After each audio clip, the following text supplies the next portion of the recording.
तो constants module के अंदर कैसे यूज किए जाते हैं। कॉन्स्टेंट्स और वेरिएबल्स सिमिलर लगते हैं, पर वेरिएबल्स वो होते हैं जिनकी वैल्यू अपन वेरी करते हैं, चेंज करते हैं। कॉन्स्टेंट्स की वैल्यूज अपन चेंज नहीं करते, उन्हें स्टेशनरी या फिक्स रखते हैं।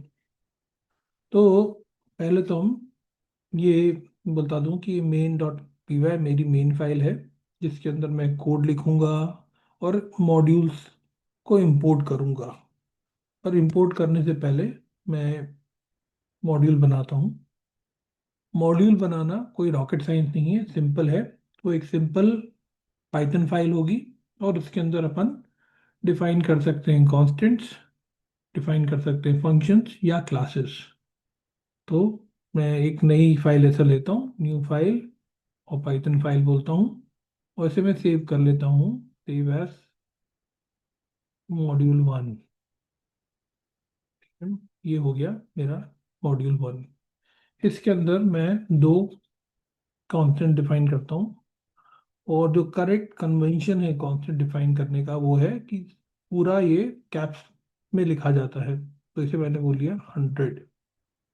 तो पहला मैंने कांस्टेंट डिफाइन किया मॉड्यूल वन के अंदर, उसको दिया है नाम लेंथ, और उसको वैल्यू असाइन की है 100। ऐसे ही दूसरा एक और कांस्टेंट डिफाइन किया है इस मॉड्यूल के अंदर, और इसे बोलते हैं ब्रेड, और उसको वैल्यू दे दी है 20। ये हो गया, ये मेरा मॉड्यूल वन हो गया।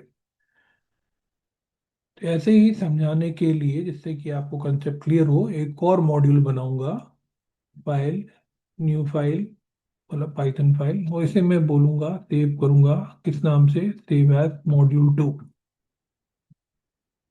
मॉड्यूल टू, ये मेरा बन गया मॉड्यूल टू वाली फाइल आ गई यहाँ पर। और इसमें मैं एक और कांस्टेंट डिफाइन कर रहा हूँ, और इसमें सिर्फ बोल रहा हूँ, कांस्टेंट का नाम है सिटी, और इसे मैं दे रहा हूँ value Ujjain. That's it, keeping it very simple. वापस चलते हैं मेन डॉट पी वाई के अंदर। यहाँ पर मेरे को मॉड्यूल वन के अंदर जो दो कांस्टेंट थे, और मॉड्यूल टू के अंदर जो कांस्टेंट है, उनको एक्सेस करना है। तो एक्सेस करने का तरीका क्या होगा, हम उन्हें इंपोर्ट करेंगे। पहला तरीका है कि हम पूरे के पूरे मॉड्यूल वन को इंपोर्ट कर लें, और ऐसे ही मॉड्यूल टू को भी इंपोर्ट कर लें। तो वो होगा इंपोर्ट मॉड्यूल वन, ये हो गया। और दूसरा हो गया इंपोर्ट मॉड्यूल टू। तो इस तरीके से हमारे पास पूरे मॉड्यूल वन के और मॉड्यूल टू के जितने भी कॉन्स्टेंट हैं इस फाइल के अंदर एक्सेसिबल हो गए, पर अवेलेबल हो गए, पर उन्हें एक्सेस करने का तरीका ये रहेगा, उसका रूल ये है कि हम लिखेंगे मॉड्यूल वन डॉट लेंथ। ये हुआ। और दूसरा हुआ मॉड्यूल वन डॉट ब्रेड्थ। तीसरा हुआ मॉड्यूल टू डॉट सिटी। ये ऐसे हमें एक्सेसिबल होंगे ये सब। तो क्विकली वेरीफाई कर देते हैं कि ये सही में एक्सेसिबल है। कैसे? By using a print statement. Print, print यहाँ भी किया, क्या?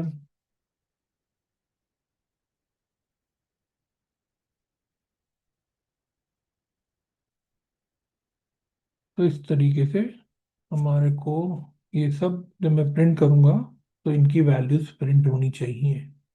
किस फाइल के अंदर एक्सेस कर रहे हैं? मेन डॉट पी वाई के अंदर। तो ये जैसे ये देखा, एग्जीक्यूट होने पे ये तीनों वैल्यूज करेक्टली प्रिंट हो रही हैं। तो ये था पहला तरीका। पर अब जैसे अपन देख रहे हैं कि लाइन नंबर 4 एंड 5 में हम मॉड्यूल वन और मॉड्यूल टू को इंपोर्ट किया, और फिर लाइन 7, 8 और 9 में हमने जो भी कॉन्स्टेंट्स को हमें यूज करना था उसके आगे हमने मॉड्यूल का नाम प्रीपेंड किया, यहाँ किया, यहाँ किया और यहाँ किया। तो ये हर बार इसको इतना लंबा कर लिखने के बदले अगर हम लाइन नंबर 4 और 5 को मॉडिफाई कर दें और अब बोले हमें मॉड्यूल 1 को इंपोर्ट करना है एज M1, तो ये काफ़ी कन्वीनियंट हो जाएगा। सिमिलरली लाइन नंबर 5 को मैं बोलूँ एज M2, तो यहाँ पर हमें इतना लंबा टाइप करने की ज़रूरत नहीं है और हम सिंपल कह सकते हैं M1, यहाँ पर भी M1 और यहाँ पर अगली लाइन में हो जाएगा ये M2। That's it. तो एलियस करके जब हम इंपोर्ट करेंगे तो थिंग्स जो अपना काम एफिशिएंट हो जाता है और अपने को पूरा इतना लंबा टाइप करने की जरूरत नहीं पड़ती। तो इसे रन करूंगा तो सेम रिजल्ट आएगा। तो ये हो गया एलियसिंग, ये दूसरा तरीका था। तीसरा तरीका है कि हम हर एक इंडिविजुअल कांस्टेंट को इंडिविजुअली इंपोर्ट करें। तो उसके लिए तरीका ये होगा, लाइन नंबर 4 और 5 को वैसे ही छोड़ रहा हूँ अभी मैं, तो यहाँ रख रहा हूँ और मैं बोलूँगा फ्रॉम मॉड्यूल 1 इंपोर्ट लेंथ। ये टाइपो है थोड़ा,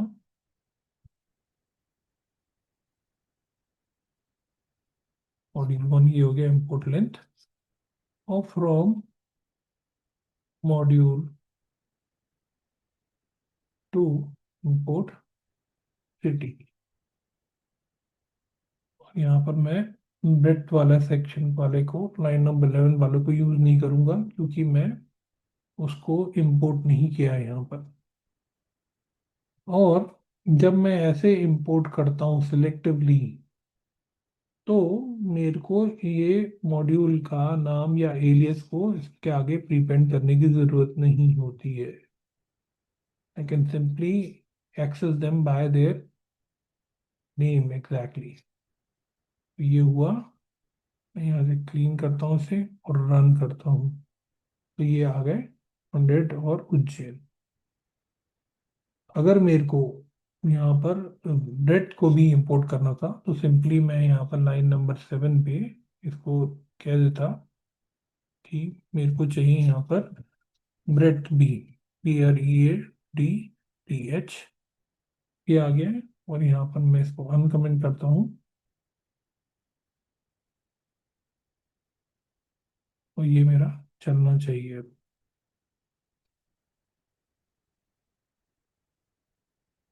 यहाँ से क्लीन करता हूँ, 1 मिनट, यहाँ से मेरे को M1 डालने की जरूरत नहीं है। Now it is effective. अब मैं इसे रन करता हूँ तो ये करेक्टली प्रिंट हो रहा है 120 इन उज्जैन। तो ये थे 3 तरीके करने के इनको इंपोर्ट। इसमें वैसे प्रिफर्ड तरीके जो है, जो सजेस्टेड हैं, वो पहला और दूसरा है। क्यों है? क्योंकि उसके थ्रू जब हम अगर लिखते हैं कि कौन से मॉड्यूल से आया है, फॉर एग्जांपल हमने लिखा था M1 डॉट लेंथ, तो हमें क्लैरिटी मिलती कि कौन से मॉड्यूल से ये आ रहा है, ये पर्टिकुलर कांस्टेंट कौन से मॉड्यूल से आ रहा है। यहाँ पर वी हैव, हम ट्रेस कर सकते हैं कहाँ से आया है। तो that is a preferred convention. तो इसलिए इस वाले को अवेलेबल है, बट प्रेफर्ड तरीका मेरे हिसाब से बेस्ट ये है कि एलियस की तरह यूज किया जाए। Okay, alright. तो ये था डिस्कशन कॉन्स्टेंट्स और मॉड्यूल में कैसे यूज किया जाता है।